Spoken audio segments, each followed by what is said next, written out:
নমস্কার বন্ধুরা, আরও একটি ব্লগ নিয়ে হাজির হয়েছি আপনাদের মাঝে।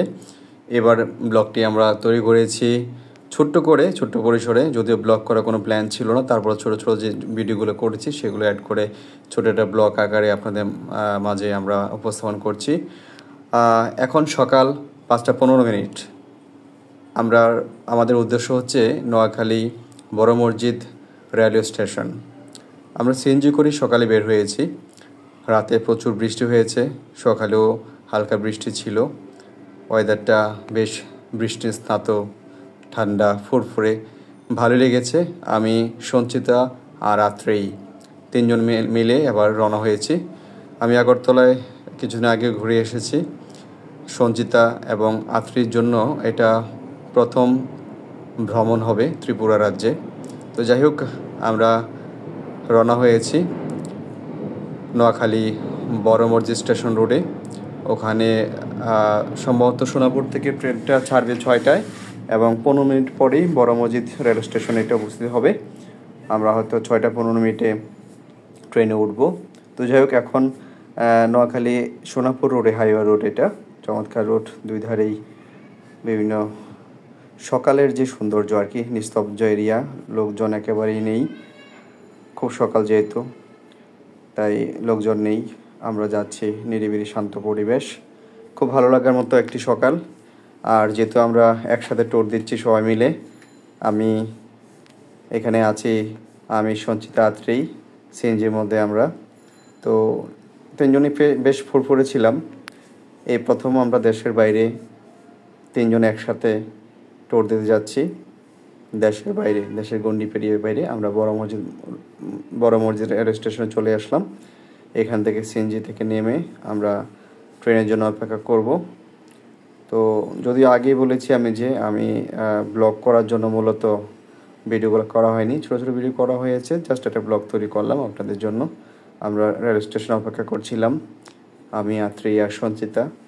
ট্রেনটা আরও পরে আসবে, কারণ আমরা বেশ আগেই চলে এসেছি। যেহেতু বৃষ্টির দিন ছিল, সুতরাং কোনো রিস্ক নেই, কারণ ট্রেন কারোর জন্য থেমে থাকবে না। সুতরাং আমরা এখানে 5:40 চলে এসেছি এবং শুনশান ফাঁকা ছিল। যদিও আস্তে আস্তে ট্রেন আসার আগ মুহূর্ত পর্যন্ত প্রচুর লোকে সমারোহ হয়েছে এখানে। যদিও আমরা যেখানে এসেছি, এখানে এসে দেখেছি কয়েকজন মাত্র, হ্যাঁ। আর তারপরে আস্তে আস্তে প্রচুর লোক আসতে থাকে ঢাকার উদ্দেশ্যে। যদিও ঈদের আগের মুহূর্তে, দুদিন পরে ঈদ, ঢাকা থেকে মানুষ ছেড়ে বিভিন্ন গ্রামে যাবে, কিন্তু ঢাকামুখী এত লোক হয় সেই দিনে ট্রেনে না উঠলে হয়তো বুঝতে পারতাম না।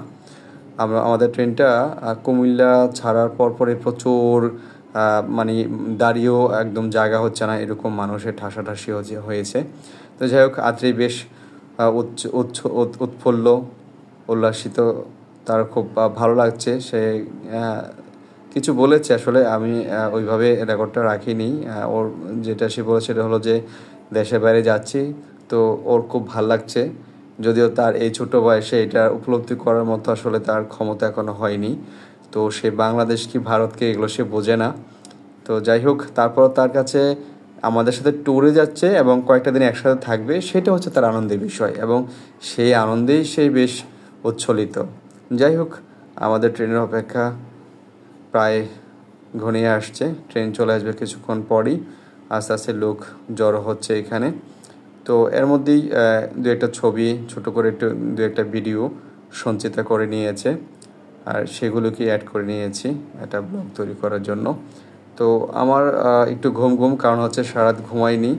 আমি ঢাকা থেকে সন্ধ্যায় রওনা হয়ে রাত প্রায় 1:30 বাজে আমি তাদের বাড়িতে আসি, এবং 1:30টার পরে আমাদের মামনি আত্রেয়ী, সেও ঘুমায়নি। সে আমার সাথে সারা রাত ভোরে উঠতে লাগবে, এই জন্য আর ঘুমায়নি। আমার সাথে কথাবার্তা বলেই ও 4টা বেজে যায়। তারপর আমরা ফ্রেশ ট্রেশ হয়ে 5টার পরে আমরা 5:15 বেরিয়ে হয়ে যাই। সুতরাং রাতে আমাদের ঘুম হয়নি। বিশেষ করে আমার তো প্রচণ্ড ক্লান্তি, সারাদিন অফিস করা, সারা জার্নি করা, না ঘুমিয়ে অবশেষে ট্রেনে উঠে বসলাম। আমাদের সিট ছিল, তবে এখনও পর্যন্ত সিট পাইনি। আমরা সিট পেয়েছি হলো সম্ভবত কসবা পর্যন্ত পেয়েছি আমরা। কসবার পরে আমাদেরকে দাঁড়িয়ে যেতে হয়েছে আগার পর্যন্ত, কুমিল্লা রেল স্টেশন যখন পাড়ি দিচ্ছিলাম।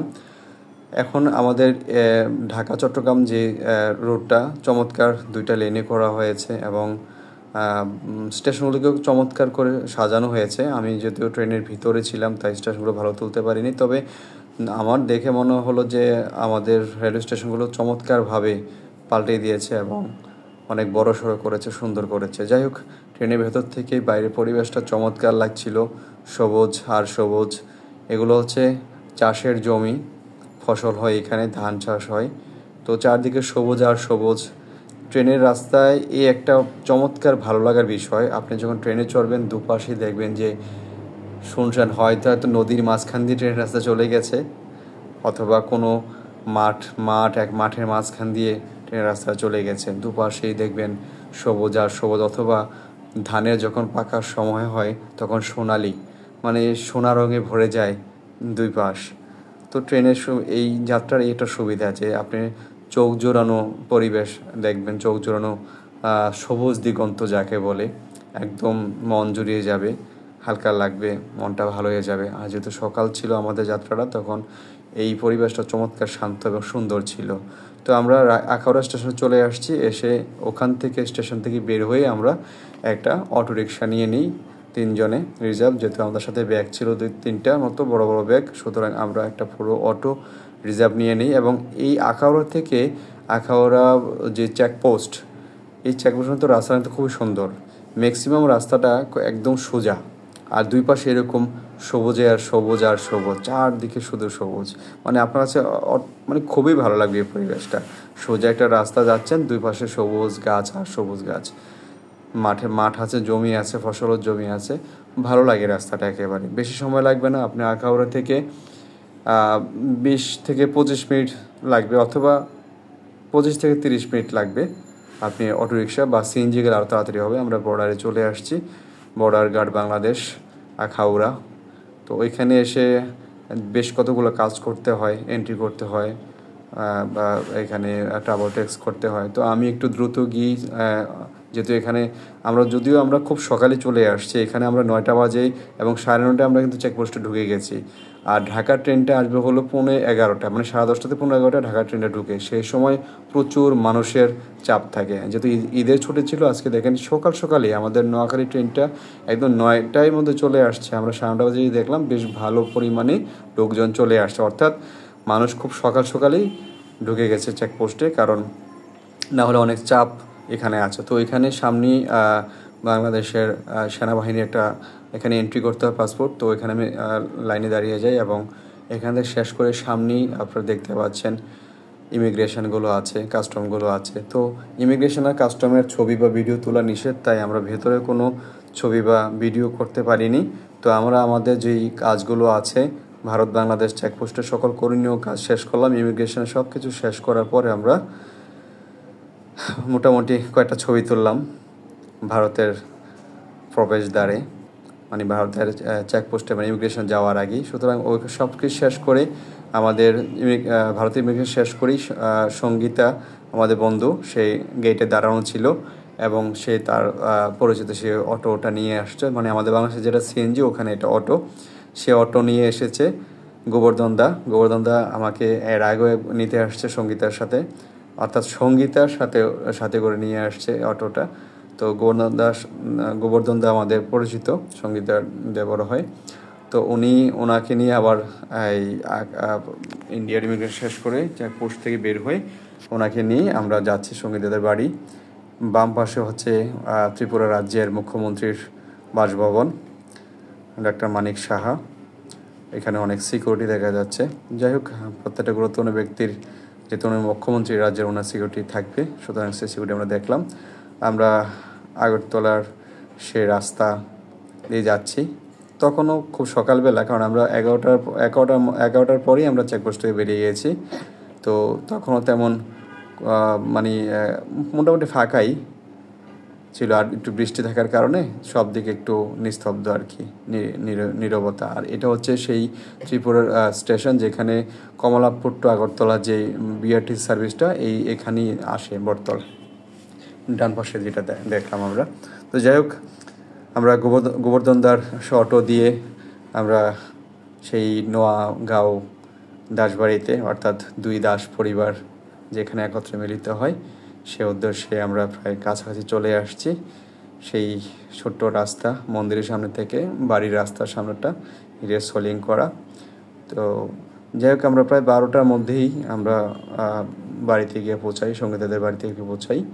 তো যাই হোক, খুব সকাল সকাল বেরিয়ে খুব তাড়াতাড়ি আমরা 12টার মধ্যেই আমরা আমাদের এই জার্নিটা শেষ করতে পেরেছি।